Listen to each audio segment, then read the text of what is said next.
அன்பான பெற்றோர்களுக்கும் ஆசிரியர்களுக்கும் வணக்கம். ஒரு சின்ன கேள்வி கேட்குறேன். ஒரே வயசு குழந்தைங்க ஒரு கிளாஸில் இருக்கிறாங்க. ஆனால் எல்லா குழந்தைங்களும் ஒரே மாதிரி வளர முடியுமா? அல்லது ஒரே மாதிரி படிக்க முடியுமா? இல்லைன்னு தெரியும். ஆனால் நாம் என்ன பண்ணுறோம்? அவனை பாரு, அவன் எவ்வளவு நல்லா படிக்கிறான், நீ ஏன் இப்படி இருக்கிற அப்படின்னு சாதாரணமான வார்த்தைகளை விட்டுடுறோம். ஆனால் குழந்தையுடைய மனசுக்குள்ளாடி அது அளவுகோலாக மாறுது. ஒரு வீட்டில் 2 குழந்தைங்க. ஒரு குழந்தை படிக்கிறதுல வேகமாக இருந்துச்சு, மற்றொரு குழந்தை மெதுவாக கற்றுக்கிட்டு இருந்துச்சு. அம்மாவும் அப்பாவும் டெய்லியும் தம்பியை சொல்லக்கூடிய வார்த்தை என்னென்னா, அண்ணனை பாரு எப்படி இருக்கிறான், நீ ஏன் இப்படி இருக்க மாட்டேங்கிற அப்படின்னு கேட்குறாங்க. முதல்ல என்னால் மெதுவாக தான் கற்றுக்க முடியும் அப்படின்னு அந்த குழந்தை சண்டை போட்டுச்சு. பயன் கிடையாது, நம்பிக்கை இழந்து போச்சு. கொஞ்ச நாளில் அந்த குழந்தை அமைதியாயிடுச்சு, பேசவே இல்லை. பெற்றோர் என்ன நினச்சாங்க தெரியுமா? பையன் ரொம்ப சோம்பேறி ஆகிட்டான் அப்படின்னு.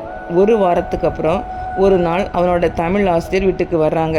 தம்பி நல்ல பையனாக இருந்தான், மெதுவாக தான் படிப்பான், ஆனால் படிக்கிறத மறக்கவே மாட்டான். ஆனால் இப்போது படிக்கவே மாட்டிக்கிறான், அமைதியாக இருக்கிறான், என்ன ஆச்சு அப்படின்னு கேட்குறாங்க. நீங்கள் அவனை யாரோடாவது ஒப்பிடுறீங்களா அப்படின்னு கேட்டாங்க. அம்மா பதில் சொல்லலை, அப்பா தலையசாங்க. ஆசிரியர் சொன்னாங்க, ஒப்பீடு குழந்தைய வேகப்படுத்தாது, அது மூளையை பயப்பட வைக்கும். பயப்படுற மூளை கற்றுக்காது, தன்னை காப்பாற்றி கொள்ளும். அதனால் நான் சொல்கிறத கேளுங்க அப்படின்னு ஒரு சின்ன மாற்றம் கொடுத்தாங்க. என்னென்னா, 3 மாதம் அவனை யாரோடும் ஒப்பிடாதீங்க, மார்க்கை கேட்காதீங்க, முயற்சியை மட்டும் பாராட்டுங்க, நம்பிக்கை மட்டும் கொடுங்க அப்படின்னாங்க. நேற்றைய நாளை விட இன்னைக்கு என்ன முன்னேற்றம் அவனிடம் இருக்குது அப்படிங்கிறத பாருங்க அப்படின்னு சொல்கிறாங்க. 3 மாதம் முடிஞ்சது. அந்த குழந்தை டாப்பர் ஆகலை, ஆனால் முயற்சி செய்துடுச்சு, கேள்வி கேட்க ஆரம்பிச்சிட்டான், தன்னம்பிக்கை கிடச்சிடுச்சு, ஹோம்ஒர்க்கு முடிச்சிட்டேன் அப்படின்னு தைரியமாக சொன்னான்.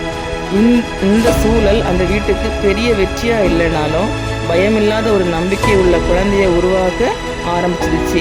உங்கள் வீட்டில் இதே மாதிரியான சூழல் நடந்திருக்கா? கமெண்ட் பண்ணுங்கள். அன்பான பெற்றோர்களே, இன்று ஒரு தீர்மானம் எடுத்துக்கோங்க. என்னோட குழந்தைய நான் யாரோடும் ஒப்பிட மாட்டேன் அப்படின்னு. நிச்சயமாக ஒரு நம்பிக்கையான திறமையான குழந்தைய உருவாக்க முடியும். உங்கள் குழந்தையுடைய இயற்கையான திறனை தெரிஞ்சுக்கணும் அப்படின்னா DMIT அப்படின்னு கமெண்ட் பண்ணுங்கள். டிஸ்கிரிப்ஷனில் லிங்க் இருக்குது, ஃபில் பண்ணிக்கோங்க. வாட்ஸ்அப் குரூப்லேயும் ஜாயின் பண்ணிக்கலாம். இந்த வீடியோ உங்களுக்கு பயனுள்ளதாக இருந்துச்சு அப்படின்னா சப்ஸ்கிரைப் பண்ணுங்கள், நிறைய பெற்றோர்களுக்கு ஷேர் பண்ணுங்கள். நீங்கள் என்ன ஃபீல் பண்ணுறீங்க அப்படிங்கிறதையும் கமெண்ட் பண்ணுங்கள்.